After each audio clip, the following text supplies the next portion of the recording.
If your short pants or your skirt elastic is loose, then use this technique. You have to remove the stitch. This stitch you have to remove, and after removing, take the elastic out.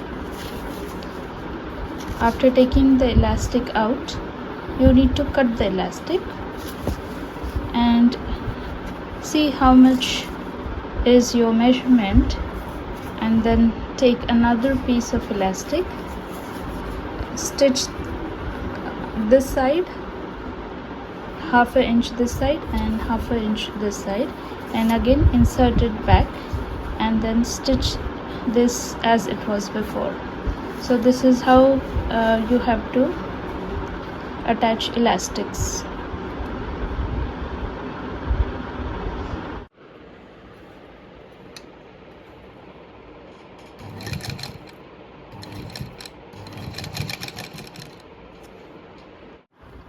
Here I have attached elastic.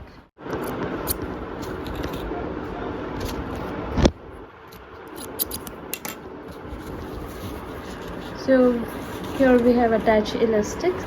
Now we will insert the elastic back,